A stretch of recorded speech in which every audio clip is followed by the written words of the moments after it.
Hey friends, we're coming to you inside my office today because outside it is thunderstorming here in Colorado. Gives us a good opportunity to get this new mountain bike built up and give us a first look. Now this is the Salvo. It's a mountain bike made by Mongoose. It's a great entry-level option for somebody looking to get into the full suspension line of mountain bikes for your sport that you love. So let me show you exactly how to put this thing together, and then we'll give it a nice good look over and check out all the specs. Now these Salvo full suspension mountain bikes can actually be purchased from Dick's Sporting Goods, and they'll arrive in a big box like this. In fact, I'll put some links in the description box below if you'd like to go check it out on their website. As you can see inside, the bike is fairly well assembled already, but we are gonna have to do a few things. It's packaged really nicely, so we're gonna have to cut some of these zip ties. Be careful when you're doing this. You definitely don't want to puncture a tire or scratch your frame. Out of the box, we can see, again, tons of different packaging options, as well as our seat post and seat, and then a small box that contains our pedals. Don't forget about this. It'll probably be buried in the bottom of your box. Okay, out of the packaging, we can get a closer look at the frame geometry and then this really cool paint scheme. You can get these in actually two different colors. The first is this blue, and then there's also a black version.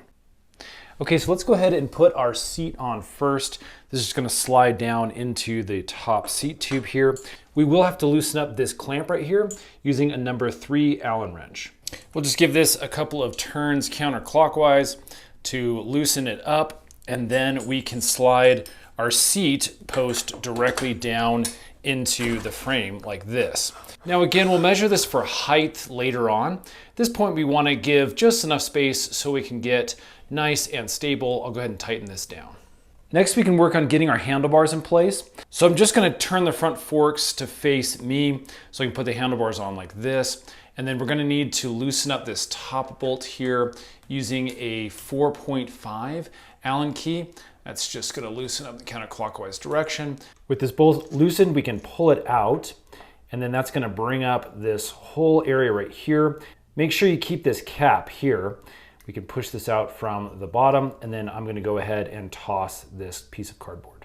One of the things we also want to do is have some pressure on the bottom of the fork here so that all this stays in place.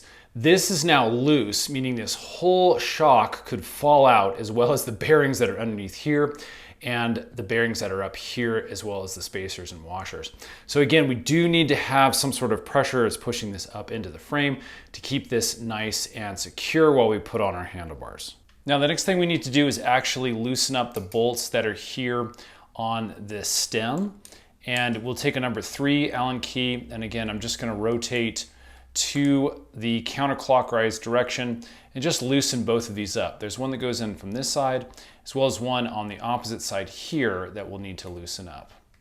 Okay, now ensuring that the brakes are in the correct position facing forward, obviously, and all the brake cables are out in front and not tangled around the frame, we can then take this and just slip it right over the top of that shock tube there, and it should slide on pretty easily, just like that.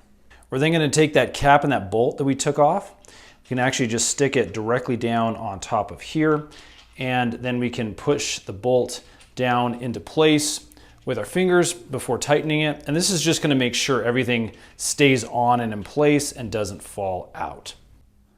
Now the next thing we need to do is line everything up. So we will dial this in perfectly after we get our wheel on, but for now we can kind of eyeball it. You want to make sure this is straight on with that front fork, as well as the frame.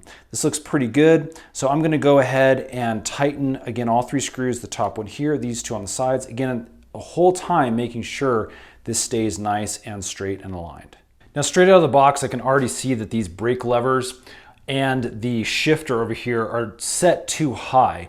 So we're gonna have to do a little bit of micro adjustments on this once we get our front wheel on. Now that we have our handlebars and our seat on, what I can do is flip this whole frame upside down so that we can put our wheel on using gravity to really help us lock it into place. Okay, with the bike laid out upside down, we can then get to the bottom of our fork nice and easily.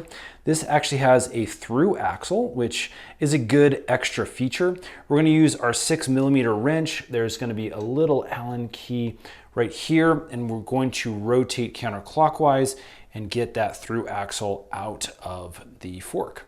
Now, the other thing we need to do while we're up here is remove this little brake safety plastic piece that keeps the pads from pushing together and letting out all the fluid that is inside. So again, we'll dispose of this. The other thing we need to remove is actually on the wheel. That's going to be a little safety cap that's over there. We can dispose of this as well.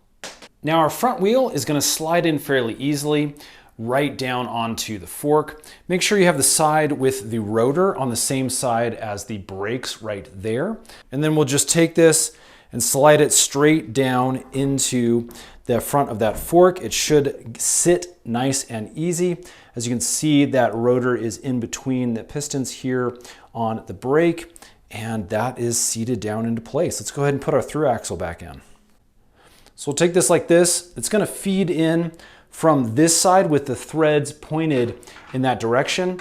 You may have to shift the tire around just a bit to make sure this fits perfectly through. And then we'll take our 6mm Allen key again, and we're just going to rotate clockwise until that is nice and tight. Okay, we'll keep the bike upside down and we'll go ahead and get our pedals on. These are labeled really nicely. Again, they're nothing super special. It does feel like they're a light metal. And again, what we're looking for are these labels. This is the right pedal, and you can see to tighten this, we have to go in the clockwise direction.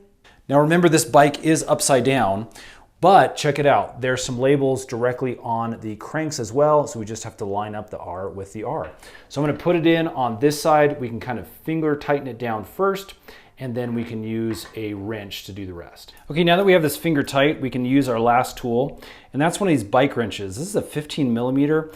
It's a very thin wrench, but again, if you have a regular 15mm in your toolkit, it should work just fine. So we'll just push one way. I'm gonna kind of crank down here to the clockwise direction, and that pedal is on. All right, we're then going to repeat the process with our left pedal. Just match the L's up. Remember, this one's gonna go the opposite direction in the counterclockwise direction. So we'll put that on with our hands, and we'll use that tool again to tighten it down. Okay, this is starting to look like a real bike. Let's get her flipped over. Yeah, like I said, this is definitely a good looking bike. But as you can see, our handlebars are a little wonky still. Let's go ahead and get everything dialed in up here. Make sure we're nice and straight with our tire so that we can really have a nice cockpit setup. So this next part is going to come down to rider preference. We've got a few bolts right here. As you can see, there's 4 of them. We can actually loosen that up, and that's going to allow us to twist these bars so that everything is aligned correctly. There's a couple of things to think about. First, we have a little bit of what's called a riser in these bars. It's just a really slight one. So we may want to bring that forward so that the riser is more towards the top. The second thing we'll need to do is actually loosen up the bolts that hold the shifter in place here, as well as the brake lever, which is underneath here. That's going to allow us to clamp these two things together. As you can see, there's some space in between them right now. And then we can adjust that so that our hands are properly reaching and gripping in the correct position while we're riding. So the first thing we'll do is work on the bars. This is a number 3, and I'm just going to put it in here, and I'm going to loosen up all of these bolts so that we can move the handlebars around. You don't need to loosen them up all the way, just loosen them enough so that this bar spins a little bit freely inside of this enclosure. Okay, with these bolts loose, you can see I can move these handlebars around here. So again, I'm just going to move this riser so that it feels correct for my riding position. For beginner riders, this doesn't matter so much. Just make sure things feel nice and comfortable as far as the movement of the bars. Unfortunately, this doesn't have any kind of markings on the front of the bar. A lot of times you'll see that. So we do have to kind of eyeball this to make sure it's correctly centered, and then we'll tighten these bolts back down.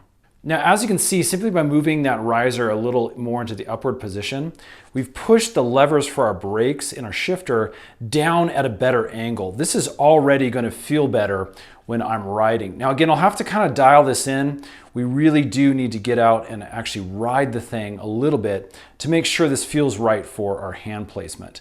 Again, if you need to adjust things, there's a bolt here for the shifter and a bolt underneath here that you can loosen up. These will freely spin on the bar so that you can get them nice and dialed in for the proper angle that feels really good for you.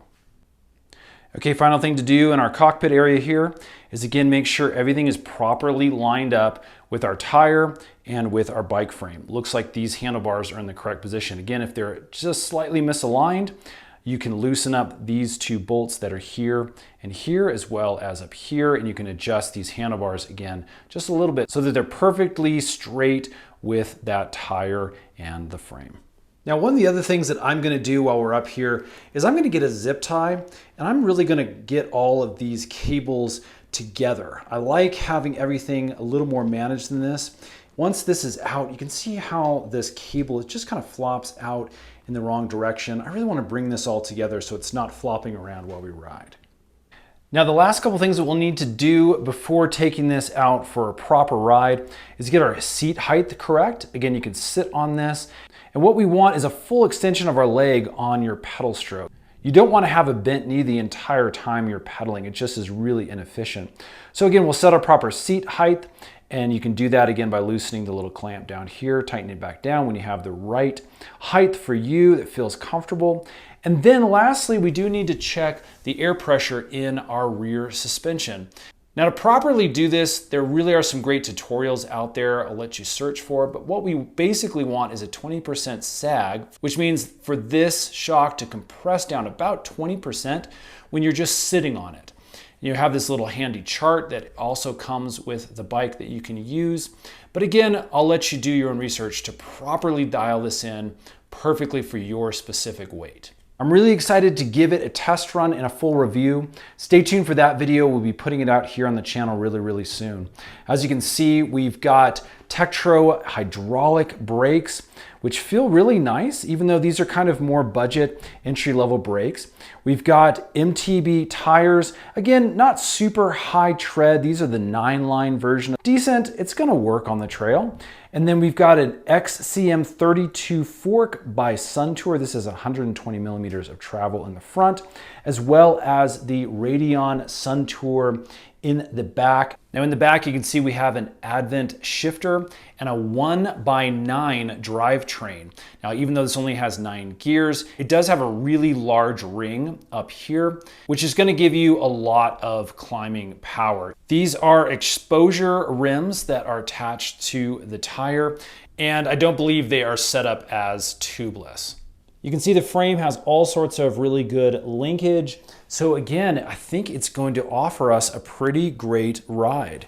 So there you go, friends. That's how you put together the Salvo 1 made by Mongoose. It's a cool little entry-level full suspension mountain bike. Again, not too hard. Make sure you take your time, really dial in everything so that it feels nice and comfortable for you, and then get out there and have some fun. If you're interested in grabbing one of these for yourself, again, I'll put some links in the description box below. Dick's Sporting Goods is the place to grab it.